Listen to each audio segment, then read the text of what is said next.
I'll pay double if you have a balance. They mocked a black girl, not knowing she was. Hello everyone. Before we begin today's story, I have a small favor to ask.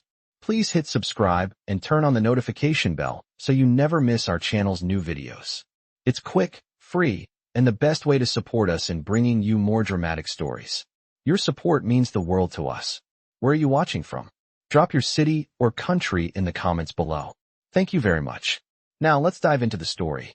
It was an ordinary evening at the upscale restaurant, Veritas Lounge, located in the heart of San Francisco, where power and wealth flowed as freely as the wine. The chandeliers hung low above the polished mahogany tables, their soft light casting shadows across the high-end clientele who gathered there, discussing deals that could shift the world's markets. It was a place where people came to be seen, to flaunt their success. In the midst of this world of high stakes and high society stood Cassandra, a waitress who had worked at Veritas for over 3 years. Her uniform was perfectly pressed, her hair neatly tied back, and her movements as fluid as any professional in her line of work. But despite her impeccable service, Cassandra was invisible to most of the guests. She was just another person in a black dress, serving drinks and clearing plates. Nobody looked her in the eye, and she had grown used to it. Her job wasn't to stand out. It was to blend in, to be a part of the background. That evening, however, things were different. A table of wealthy investors had gathered for dinner, among them Richard Kessler, the CEO of Kessletech, a powerful tech company worth billions. Richard was a man used to getting what he wanted. He had a reputation for being ruthless, and he carried himself with an air of superiority that could be felt the moment he entered a room. As Cassandra approached the table to refill their glasses, Richard's voice broke through the low hum of the restaurant. "I'll pay double if you have a balance," he said, his tone dripping with condescension. The table erupted in laughter. They all knew what he meant. They had seen this before, an attempt to humiliate, to put someone in their place. The comment wasn't directed at Cassandra, but she could feel it all the same. It was as if she was the punchline of a joke they had all made at her expense.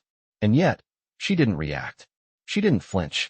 She continued with her duties, keeping her head down, just as she had been taught to do over the years. But this time, something was different.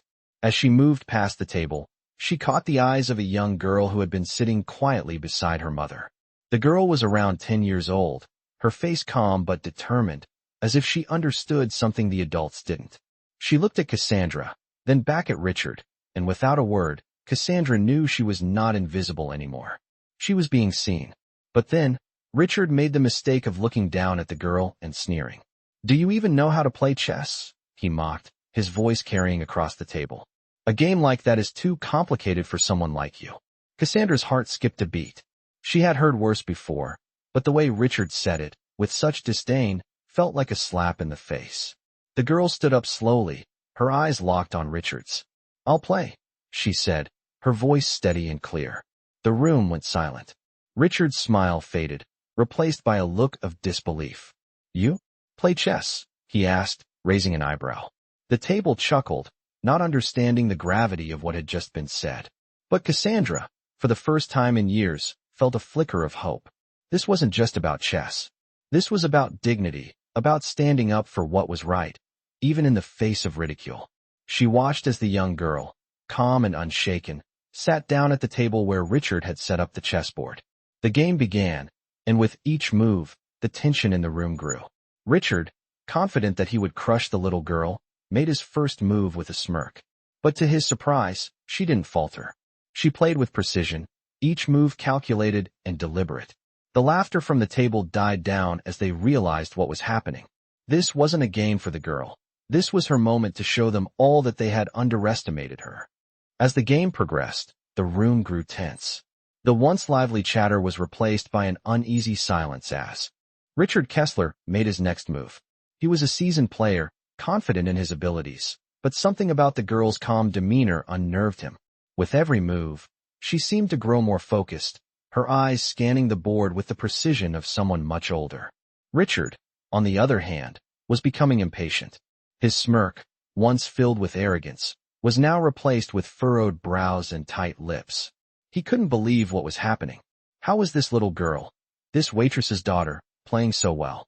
"You're just lucky," he muttered under his breath. but the words didn't carry the same weight as before.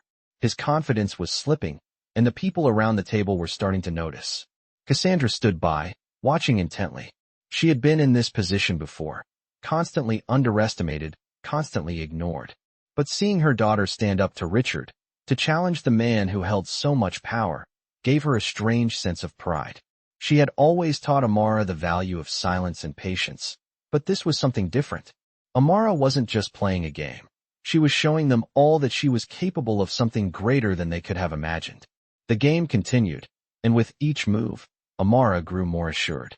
Richard's defensive posture began to falter, his moves becoming more erratic as he tried to outmaneuver her. The crowd that had once laughed at the thought of a little girl challenging a billionaire CEO now held their breath. The tension in the room was palpable, and Cassandra could feel her heart pounding in her chest. Finally, after what seemed like an eternity, Amara made her move. She placed her queen in position, effectively cornering Richard's king. The room was silent for a moment before Amara looked up at Richard, her eyes steady and unflinching. "Checkmate," she said quietly. Richard stared at the board, his mouth slightly agape. He couldn't believe it. The little girl, the one he had mocked, had just beaten him. The silence was deafening. Then, slowly, a murmur of disbelief began to spread through the room. The people who had once laughed now found themselves frozen in place, unable to look away. Richard's face turned red as he realized what had just happened. He, the man who had built an empire, who had controlled countless deals and markets, had been outsmarted by a child. And it wasn't just any child, it was the daughter of a woman he had looked down on, a woman he had thought was beneath him. The humiliation was almost too much to bear. Amara didn't gloat or smile triumphantly. She simply stood up from the chair, her posture still calm, still composed. She looked at her mother, who had been standing by the entire time, and gave her a small nod. Cassandra's heart swelled with pride. This wasn't just about winning a game of chess. This was about showing the world that people like her, people who worked in the shadows, who were constantly overlooked, had value, had worth, and could not be dismissed. Richard sat in stunned silence, his mind racing. He had lost. But more than that, he had learned a lesson he hadn't expected. A lesson about humility, about the strength that often goes unnoticed in the people around him. He had mocked her, belittled her, and in return, she had beaten him at his own game. The room remained still for a few moments longer, and then, slowly, the crowd began to whisper among themselves. Some were in awe of Amara's skill, while others were simply shocked by the turn of events.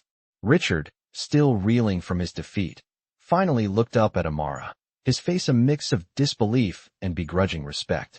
"I didn't think you could do it," he said, his voice low. Amara didn't respond. She didn't need to. Her actions spoke louder than any words could. Richard stood up, still trying to gather his composure. He glanced at Cassandra, who had been quietly observing the entire exchange. For the first time that night, he saw her, not as a waitress, not as someone beneath him, but as a mother whose daughter had just taught him a valuable lesson. "You've earned my respect," he said, his voice quieter than it had been all evening. He didn't offer her an apology, but there was an unspoken acknowledgement of the shift in power. Amara had won, and in doing so, she had shown everyone in that room that sometimes the quietest voices carry the most weight. The room was still, the weight of the moment hanging heavy in the air. Richard Kessler, the once untouchable CEO, stood motionless, his usual confidence shattered.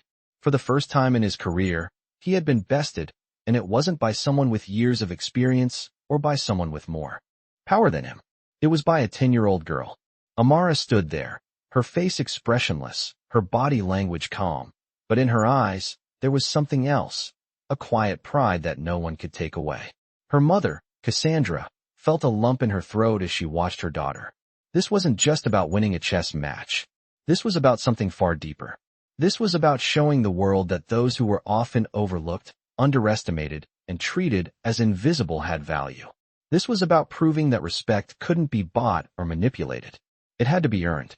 Richard cleared his throat, trying to regain some semblance of control. The audience that had once mocked Amara now stood in stunned silence. The smirks, the sneers, the whispered jokes had all vanished. No one knew what to say, and for a moment, there was only the sound of Richard shifting uneasily in his chair. "Well played," he muttered, his voice lacking the power it once had. His eyes flicked from the board to Amara, then to Cassandra, who stood silently by her daughter's side.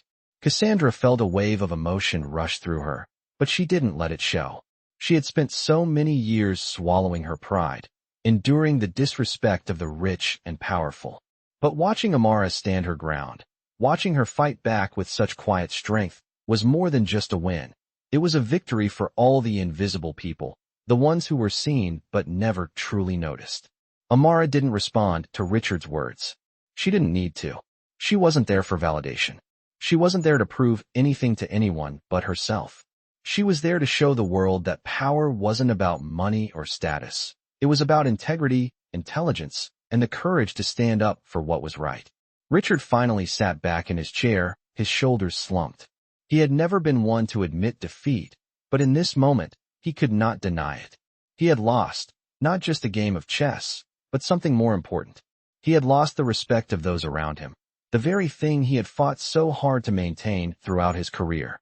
"I guess you've earned my respect," he said, his voice barely above a whisper. "I was wrong."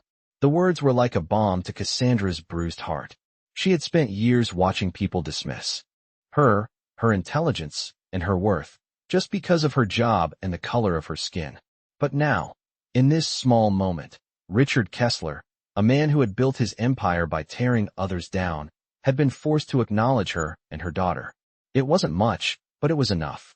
Amara turned to her mother and gave her a small smile, one that spoke volumes.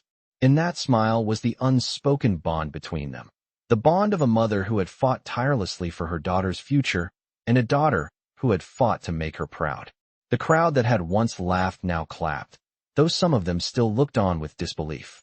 Richard had lost, but in his defeat, he had unknowingly given Amara something far more valuable than money. He had given her the recognition she had long deserved. "You've got a good daughter there," Richard said to Cassandra, his voice softer now, tinged with something close to admiration. Cassandra nodded, but she didn't say anything. She didn't need to. Her daughter had already spoken for her.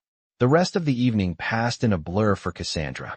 She had spent so many years working in the shadows, so many years feeling invisible.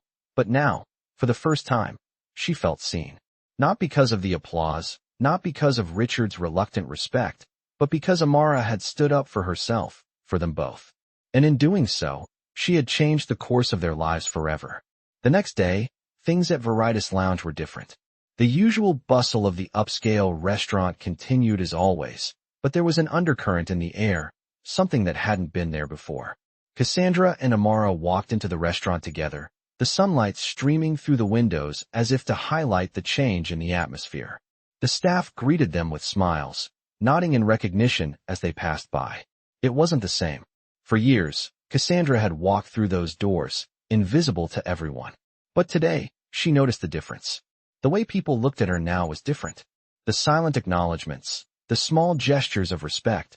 She hadn't imagined that things would shift so quickly, but they had. Amara, walking alongside her, smiled up at her mother, her eyes gleaming with quiet pride. The victory from the night before wasn't just a personal achievement. It had changed everything. For the first time, Cassandra felt like her daughter's actions had opened doors for both of them. She didn't have to fight for recognition anymore. Amara had done it for her. As they reached the kitchen, Naomi, another server who had been working at Veritas for years, approached them. "You're the one who beat Richard, right?" Naomi asked Amara, her voice full of admiration. Amara nodded, smiling humbly. Naomi gave a low whistle. "I gotta admit, I didn't think you had it in you, but that was something else.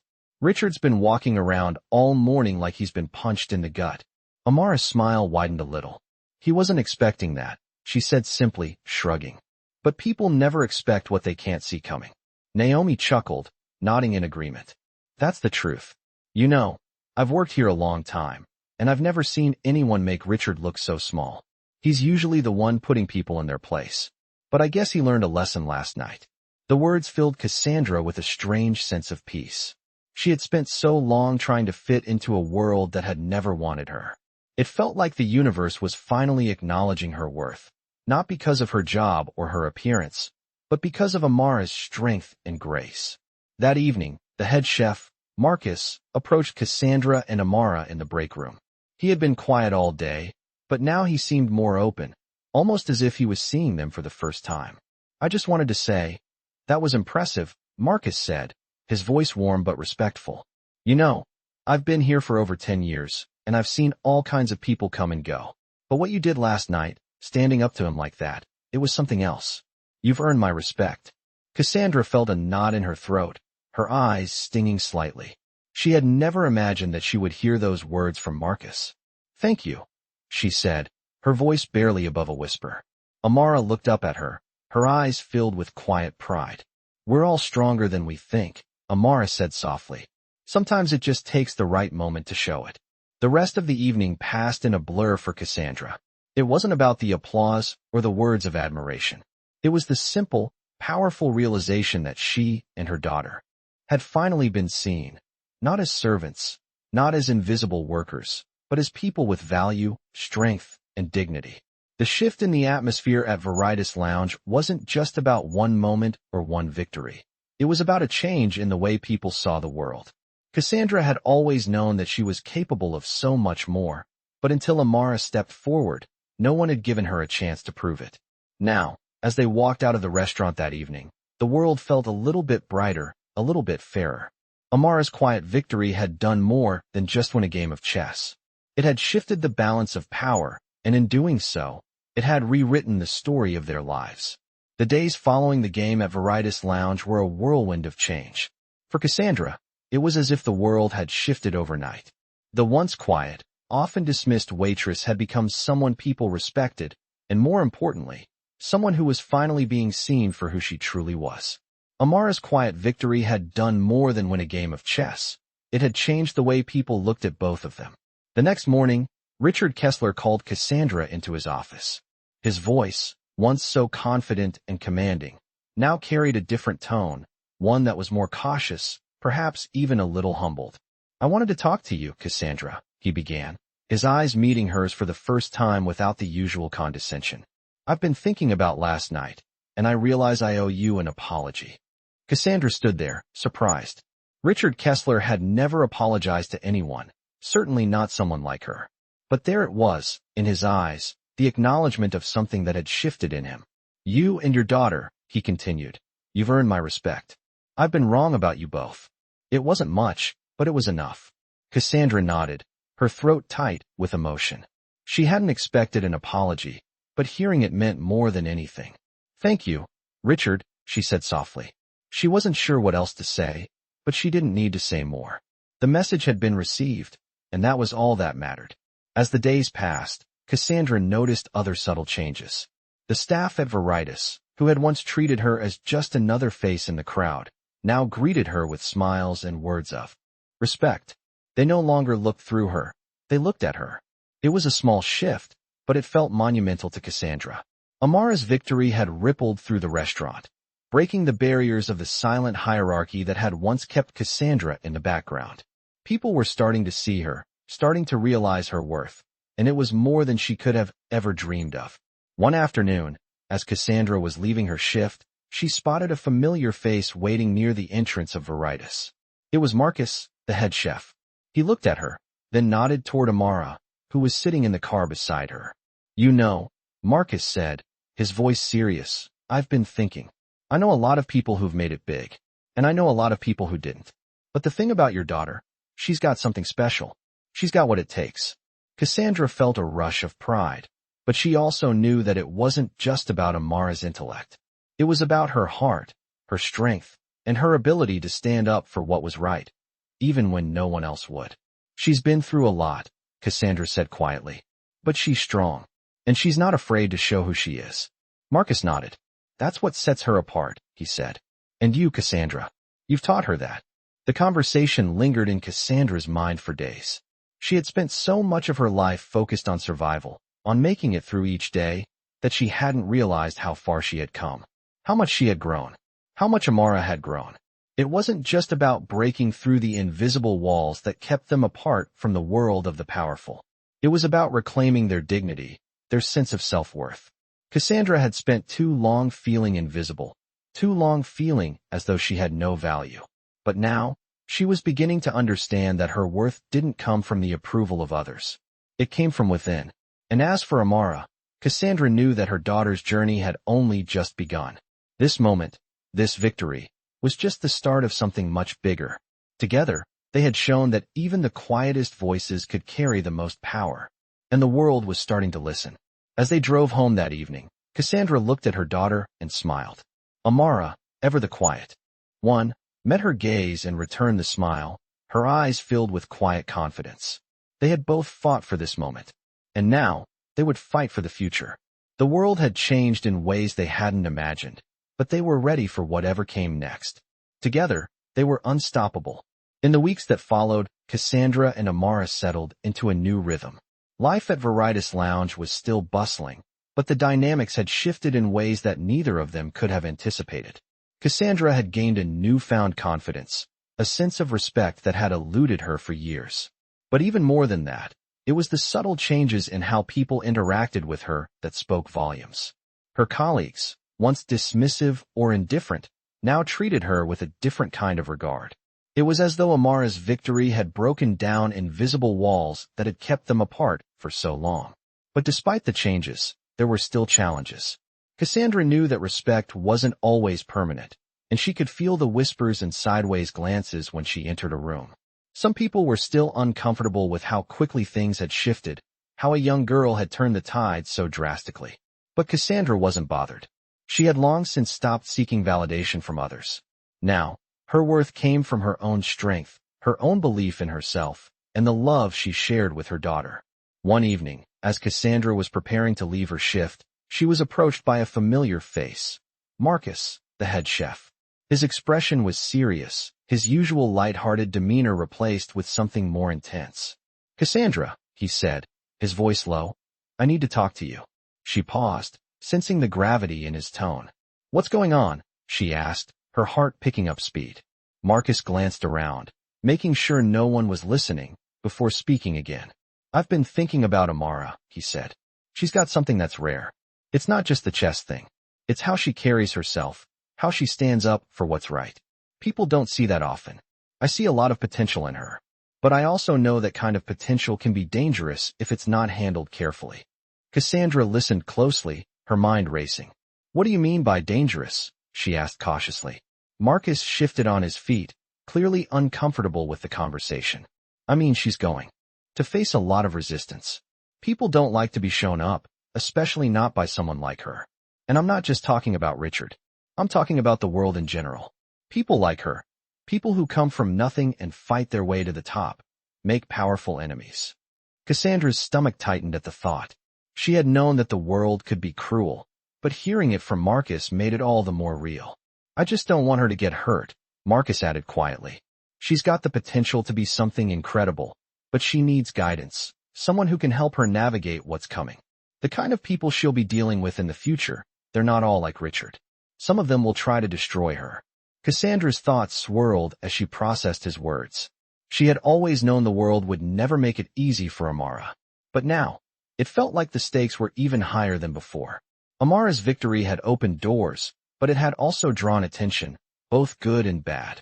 "I'll keep an eye on her," Cassandra said finally, her voice steady. "I won't let anything happen to her." Marcus nodded, his expression softening. "I know you will. Just remember, you're not alone in this. We're all rooting for her. Don't let the world break her." The conversation left Cassandra with a lot to think about.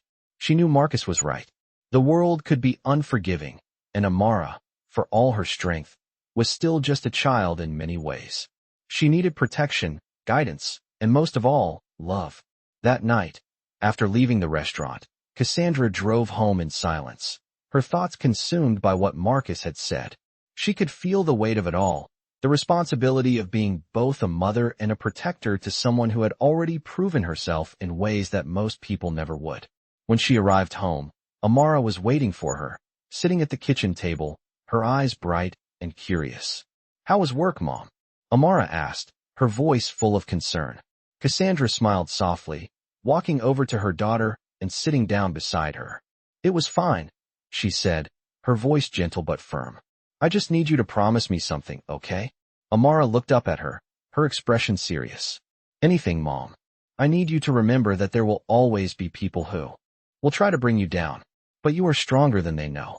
Don't let them make you doubt yourself. Don't let them change who you are. Amara nodded, her eyes full of understanding. I won't, Mom. I promise. And in that moment, Cassandra knew that no matter what the world threw at them, they would face it together. They were a team, and no one could tear them apart. Weeks passed, and life seemed to settle back into a new routine. The changes that Amara and Cassandra had hoped for were beginning to unfold, though the path ahead was still uncertain. While Cassandra had earned a newfound respect at Veritas Lounge, she knew the true test of her strength and her daughters would come from what lay beyond the walls of the restaurant.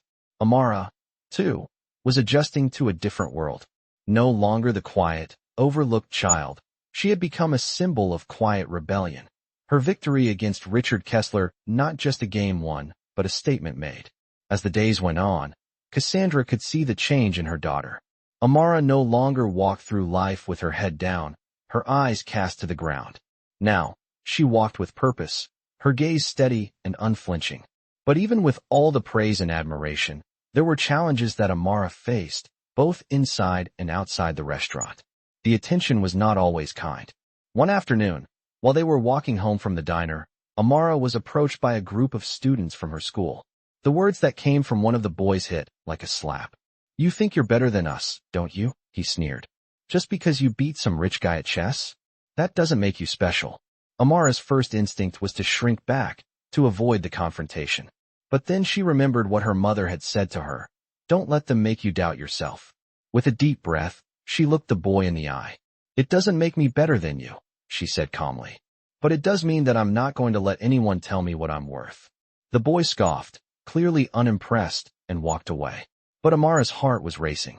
It wasn't the first time she'd been looked down upon because of who she was, but it felt different now. She didn't feel weak. She didn't feel small. She had learned something in that game of chess. Sometimes, it's not the loudest voice that makes a difference, but the one that stands firm. As they continued their walk home, Cassandra glanced down at her daughter, her heart swelling with pride. You did good back there, she said. Amara smiled, but there was a hint of doubt in her eyes. Do you think I did the right thing? She asked softly. Cassandra nodded. You don't have to prove anything to anyone, Amara. What matters is how you see yourself. Never let anyone make you question that. It was a lesson Cassandra had spent years trying to teach herself, and now, she was passing it on to her daughter. They had both learned the hard way that respect wasn't given freely. It had to be earned, and it had to come from within. The next day, at Veritas, the ripple effect of Amara's victory continued. It wasn't just the staff that treated Cassandra with respect now, but the guests as well. They smiled at her, said thank you when she served them, and even asked how her daughter was doing. The transformation had been subtle, but undeniable. The world had started to see them, not as invisible workers, not as people to be overlooked, but as individuals with dignity and value.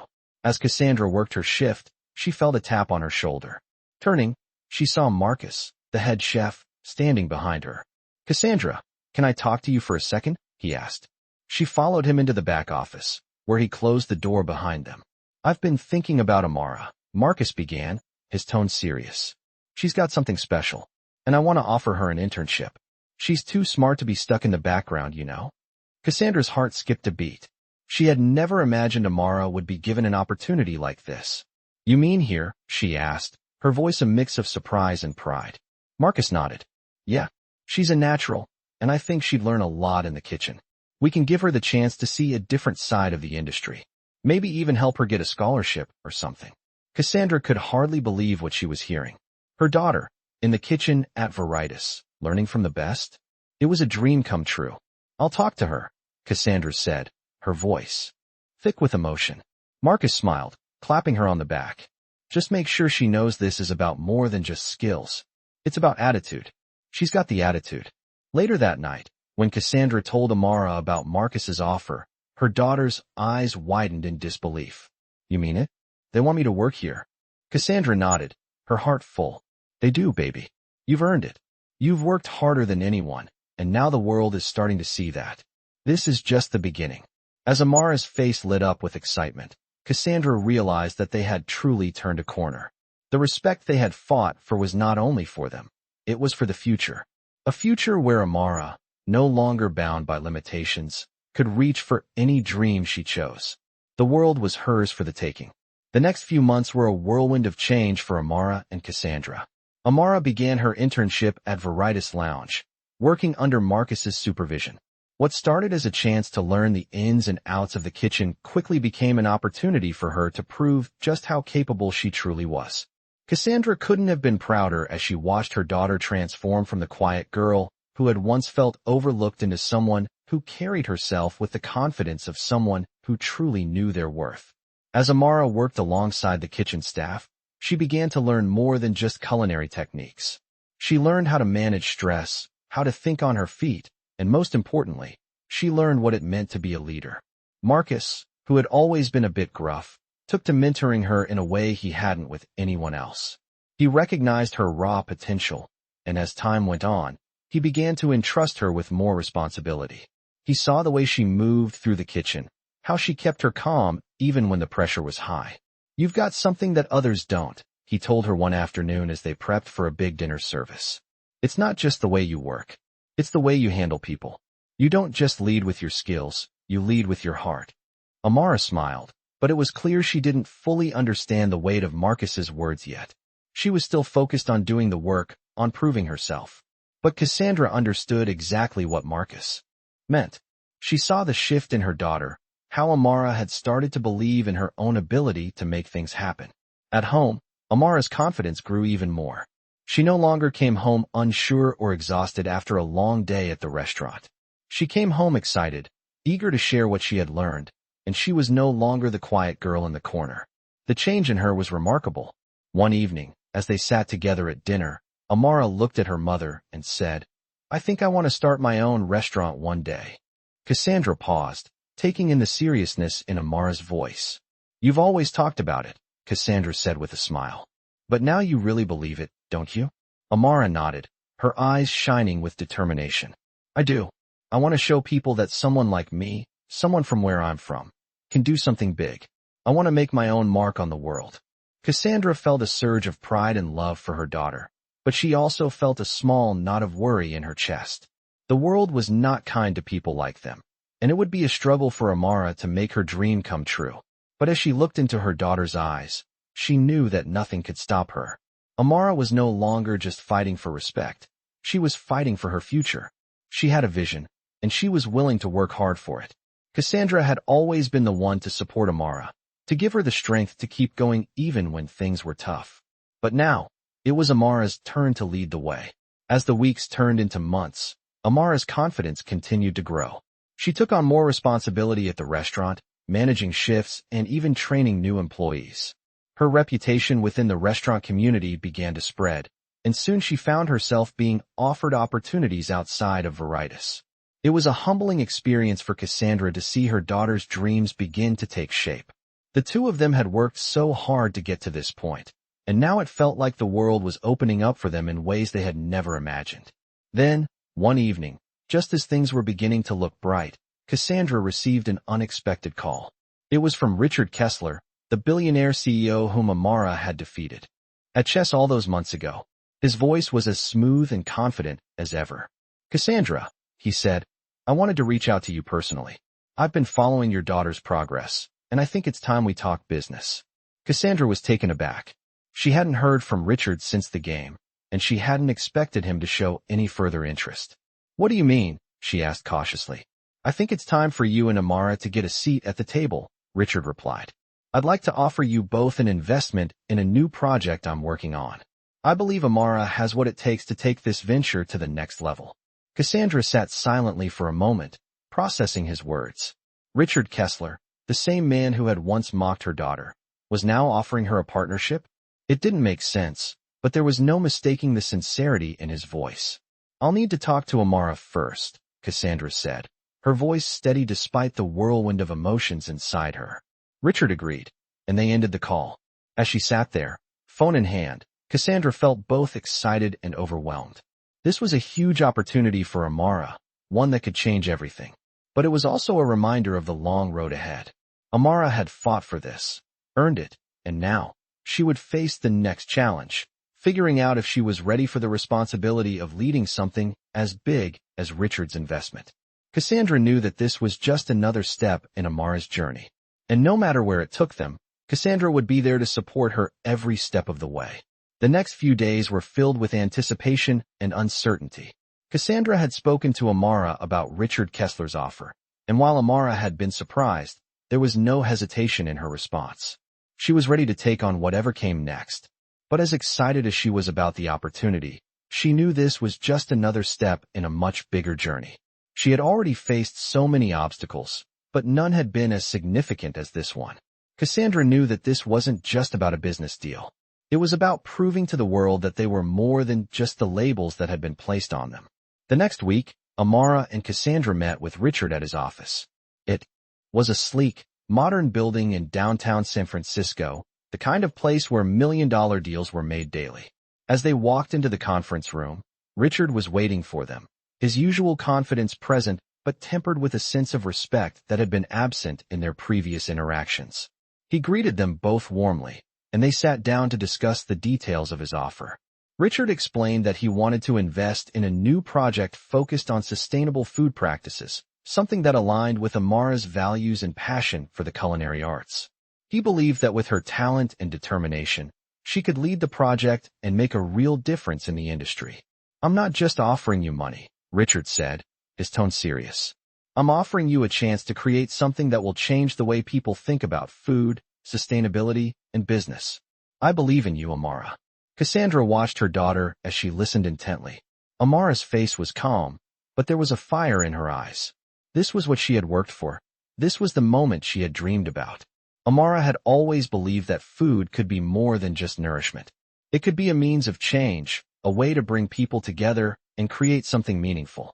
And now, it seemed like the world was finally giving her the chance to make that vision a reality.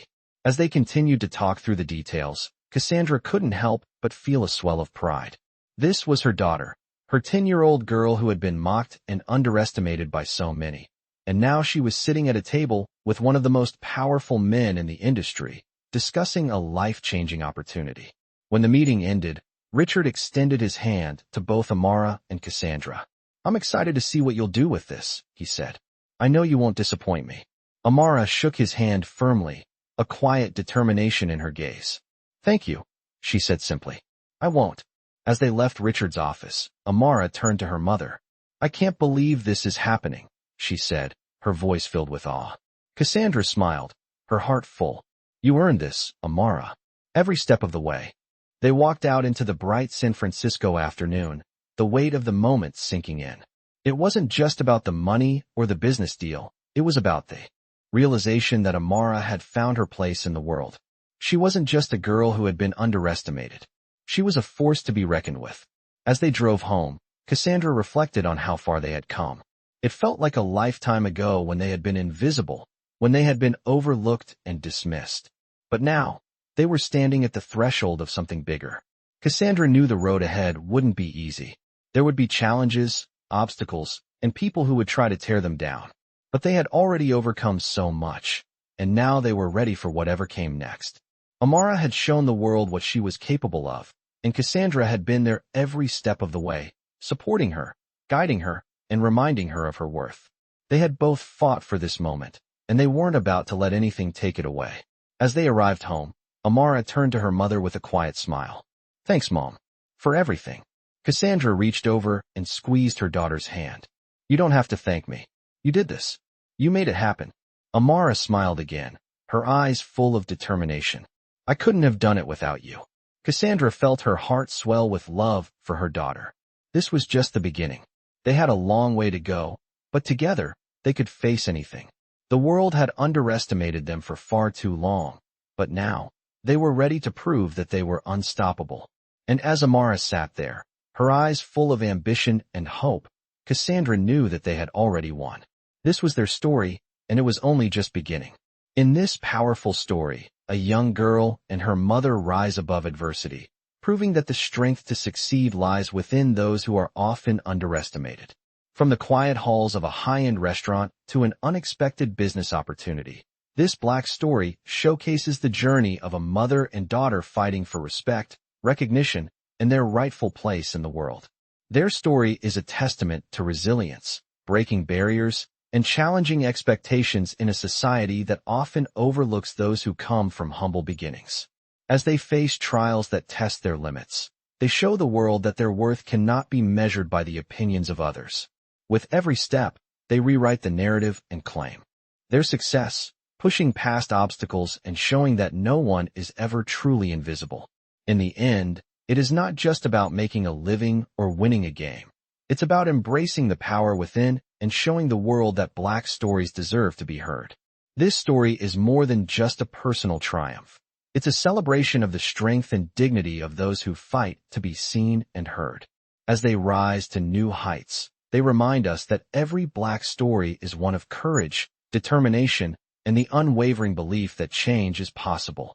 Watch as they turn the tables, take control, and rewrite the future in ways they never imagined.